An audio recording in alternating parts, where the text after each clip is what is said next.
si Senator Marcoleta, bilang chairman, sinasabi, Time is wala up. na raw akong oras.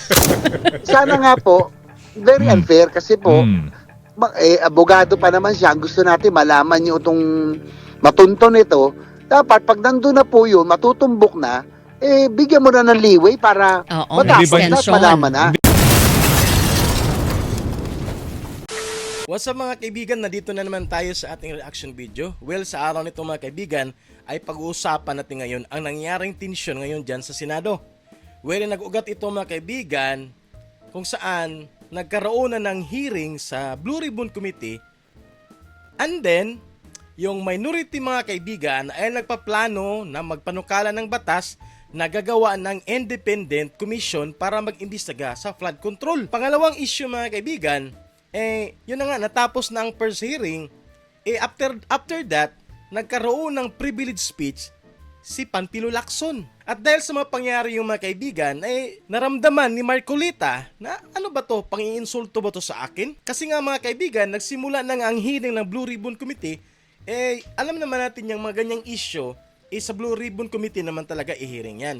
So naramdaman ni Marcoleta mga kaibigan, ano ba to, pang-iinsulto? So yun na nga, nasabi mismo ni Marcoleta yan, na naiinsulto siya sa ginawa nilang Kiko Pangilinan o sa minority sa paggawa ng independent commission para mag-imbestiga sa flood control. At the same time, yun na nga, naiinsulto din si Marcoleta sa privilege speech ni Panfilo Lacson. Bakit nag-privilege speech pa siya meron na ngang hearing ang Blue Ribbon Committee?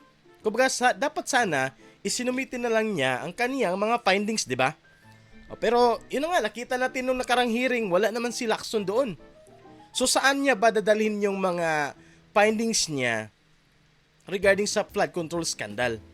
So parang naisip natin mga kaibigan na ano ba to? Dahil bagito si Marcoleta, para siyang, yun na nga, para ano ba, pinaginitan, pinagkaingitan. Kasi nga, sa lahat ng committee dyan mga kaibigan, ang Blue Ribbon Committee ang pinakamabigat sa lahat. But anyways, ito pakinggan natin ang video regarding sa balitang iyan. Yun na nga, nagkaroon na ng tensyon sa Senado. At the same time, nung nakaraang hearing, yun na nga, narinig natin si Rapi Tulfo nagsabi na unfair daw. Wherein sa video ito mga kaibigan, ipakita ko rin na mismong si GB Ejercito ay sinabi rin niya na unfair din daw si Marcoleta. Well, ito yung video mga kaibigan, panoorin natin at kailangan ko yung mga opinion nyo regarding sa isyong ito. Kung sino ang tama at sino ang mali. Well, pakinggan natin ang video mga kaibigan. Naiinsulto raw si Senate Blue Ribbon Committee Chairman Rodante Marcoleta sa isinusulong ng mga kapwa-senador na panibagong komisyon para imbestigahan ang flood control. Umalag dyan sina Senators Ping Lacson at Kiko Pangilinan. Nasa frontline ng balitang yan si Mean Los Baños. May tensyon sa Senado. Habang tuloy ang investigasyon ng Senate Blue Ribbon Committee sa flood control scam, may panibagong panukala ang ilang minority senators. Gusto nila ng independent commission para tumutok sa mga anomalya. Suportado yan maging ni Senator Kiko Pangilinan na miyembro ng mayorya. Mungkahi pa niya, pwedeng pamunuan ito ni dating Ombudsman Conchita Carpio Morales, dating DPWH Secretary Rogelio Singson at Baguio Mayor Benjamin Magalong. Pero hindi yan nagustuhan ni Blue Ribbon Chairman Senator Rodante Marcoleta. Ang dating sa kanya, iniinsulto siya. Kung gusto raw ni Pangilinan na palitan siya, magpresenta na lang siya. Ayan. So yun na nga, no? Nainsulto nga si Senador Rodante Marcoleta sa kanilang plano. Actually, sinabi naman mismo ni Marcoleta, may inamin siya dyan na yung hearing na yon ay may basbas ng presidente na ni BBM.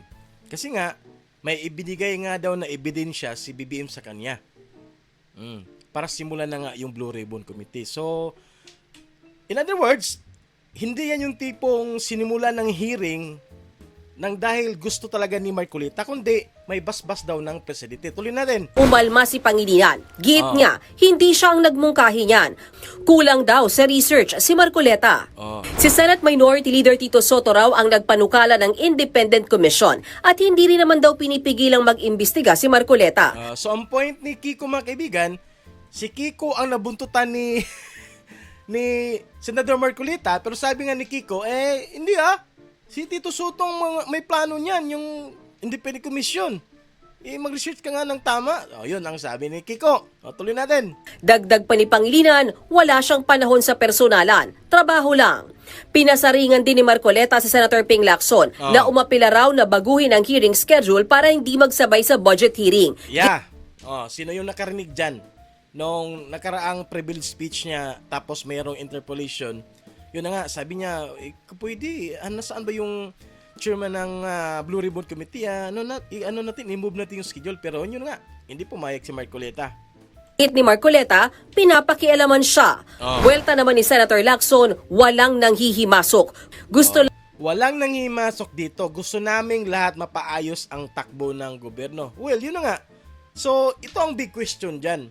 Yung revelation o privilege speech ni Senador Panfilo Lacson, saan niya yun i-sumiti? Saan niya yun i-sumiti ang kanyang report, mga kaibigan, no? Hinihintay niya ba na mabuo yung independent commission tsaka niya na ibigay yung mga ebidensya na nakalap niya?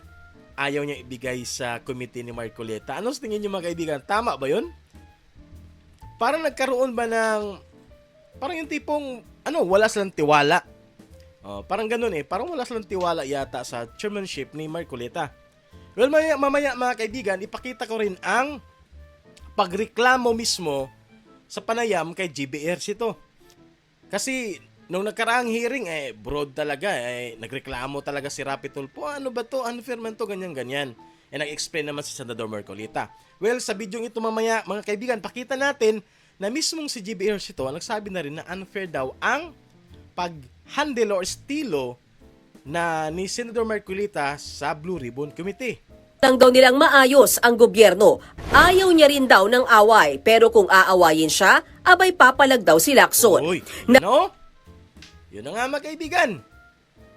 Papalag na. Ano nang nangyari nito? Meron ng hidwaan, may tensyon na dyan sa Senado.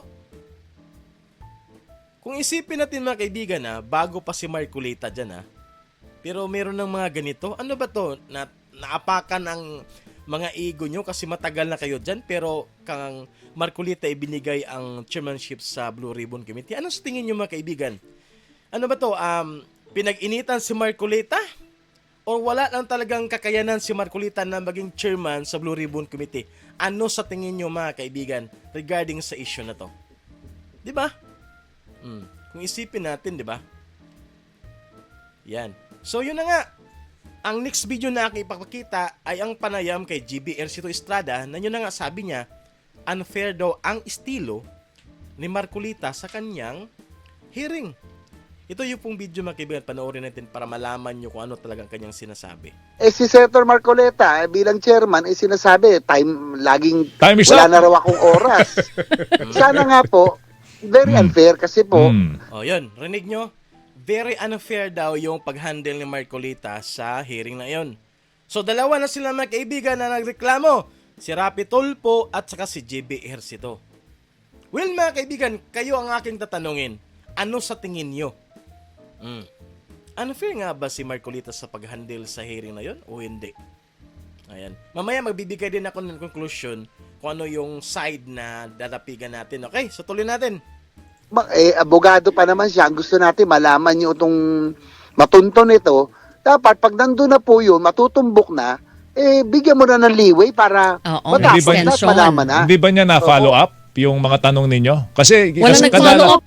So ang point ni GBRC ito, mga kaibigan, natumbok na, ito na yung target, naabutan ng time, so hindi natuloy. So gusto niya na yun na sana ang tuloy-tuloyan. Pero, di ba before, mga kaibigan, if sino yung nakakaalam niya sa mga hearing nakasubaybay, di ba, for example, may nagtanong, tapos yung next na mag-interpolate or magtanong, di ba ibinibigay niya yung time niya?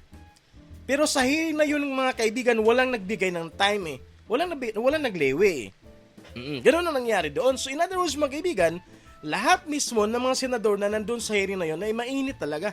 Gusto talagang magtanong. Walang nagbigay ng time. So yun ang point ni GBRC ito. Unfair daw kasi nga hindi niya nakuha o naitanong ang lahat dapat pa niyang itanong. Well, titingnan natin, mga kaibigan, kung ano ang komento ni Marcoleta sa mga negative comment ng kanyang mga kasamang senador. Siyempre, baguhan pa si Marcolita, siguro yun din. Ganon talaga minsan mga kaibigan, no? Pag bago ka pa, parang ang daming magreklamo sa'yo, lalo na yung mga matagal na. Ano ba? Ano masasabi nyo? Pinag-iinitan or kinainggitan? Si Marcolita, ano sa tingin nyo mga kaibigan? Kailangan ko yung komento nyo para malaman natin ang pulso ng bayan kung gusto nyo ba ang chairmanship or ang pag-handle ni Marcolita sa Blue Ribbon Committee o hindi. Yan na lang yun. Tuloy natin. Kadalasan, Weng, 'di ba? Pagka may very interesting Yes. yung tinatakbo ng tanungan, pina-follow up ni Senator Walang Marcoleta. nag-follow up. Nanonood ako kahapon eh. Walang Doon ako nag-follow up. nagulat. Tsaka ngayon kay Henry Alcantara, mukhang ako lang ho ang nagtanong. Sa tingin ko, Joel, Weng, naging very powerful nga itong DE dito sa Noto. So yun na nga, dalawa ang nagreklamo, si JB Ercito at saka si Rapi Tulfo. Unfair daw ang pag-handle ni Marcolita sa hearing na iyon. Ano sa palagay niyo mga kaibigan? Unfair ba? I think much better talaga, no? Hindi lang kaya, for example, mag-start sila ng 9 ng umaga hanggang alas 2, 10, 11, 12, 1 to 5 hours. Kulang eh. Lalong-lalo na kung ganito kainit ang issue mga kaibigan. Dapat siguro, yun na nga, may Senate, may plenary kasi session kasi sa every 3 p.m. kasi. Pero mas better siguro, no, i-excuse mo na nila, no? Tuloy siguro. Kasi nga, bitin talaga mga kaibigan. Bitin. Bitin na bitin. Ang damin lang, nung nakarang hearing, ang damin lang gusto magtanong. Kasi nga, napakainit ang issue. Diba? So ano? Ito lang ang ano ko dyan. Ano ang masabi natin mismo sa hearing? Actually, para sa akin, yung hearing na iyon, yung pag-handle ni Marcolita, okay naman. Walang problema yon. Siguro, sila mismo nandoon, nagreklamo kasi nga, atat na sila eh. Atat na silang magtanong, may mga issue na sila na gustong malaman, kung gaano katotoo, kaya atat na atat sila. Kaya nagreklamo sila na kulang yung time nila mga kaibigan. Well, hindi mo naman ma-blame si Marcolita kasi nga, yun na nga, nakaschedule naman yun, tag 5 minutes, di ba? So kung mayroon ng mga nag-interject, sumasalungat, may mga, di ba? For example, time ni Bato, may pumasok, ganun. Yun na nga, walang nangyaring naglewi or nagbibigay ng time. That time. Kasi before, sa aking pagkaalam, may mag-giveaway. May time, ibibigay ko kang ganito, kaganyan. May mga ganun eh. Pero nung hearing na yun, wala. So abangan natin mga kaibigan sa next hearing sa Monday. Kung meron bang mangyaring kaibahan sa estilo ng pag-handle ni Marcolita. Pero para sa akin, wala akong masabing negative sa pag-handle ni Marcolita sa hearing na yon. Actually, kalmado nga eh. Diba? Walang ang kinontempt. Walang binastos. Medyo mataas lang ang boses. Pero wala siyang binastos. Kasi nga, dinaan niya talaga sa unprofessional way. Informal way talaga. Ganun yun. Ayaw niyang gayahin ang nangyayari sa Quadcom, sa Tricom na mga resource person parang sinsindak. Ganun. Ayaw niyang maging ganun ang hearing. Kaya maingat din si Marcolita mga kaibigan. Pero yun na nga, hindi naman natin maiwasan na may mga tao dyan na mainggit. Pag-iinitan ka kasi bagito ka pa. So ito lang ating final question mga kaibigan. Kulang ba ang estilo ni Marcolita sa pag-handle sa Blue Ribbon Committee? Or kinaiinggitan lang siya? Pinag-iinitan lang siya ng kanyang mga kasamang ibang mga senador dyan? Well, I need your comment mga kaibigan para mapag-usapan natin ang pulso ng bayan regarding sa issue na to. Kasi nga, para sa akin mga kaibigan, ngayon lang nga tayo nagkaroon ng isang senador na maprinsipyo at straightforward talaga na gustong tumulong sa sambayang Pilipino. Which is si Marcolita yan. Hindi mo siya maisi-isi. Pag mali ka, mali ka. Ganun ang prinsipyo niya eh. Tapos ngayon, nandito na siya sa Senado mga kaibigan, parang pinagkaisahan ba siya? Yun ang pansin ko, parang pinag-isahan mga kaibigan. Kaya I need your support mga kaibigan. Suportahan natin si Marcolita. Suportahan natin ang kanyang mga ginagawa. sasabihin natin na ang ginagawa mo ay tama, huwag kang mawalan ng mapanghinaan ng loob. Nasa right way po ang ginagawa ni Marcolita para sa akin. Kaya suportahan po natin kaya sa mga sumusuporta kang Marcolita, bumuboto dyan, magkomento po kayo, suportahan po natin kasi hinibiro to mga kaibigan. Bagito pa siya, para siyang iniipit dito ngayon eh. Parang yung tipong, ano ba yun? Pwede ba masabi nating, binubuli ba siya? Binubuli ba si Marcolita? Kasi yung mga old na mga senador parang pumapalag eh.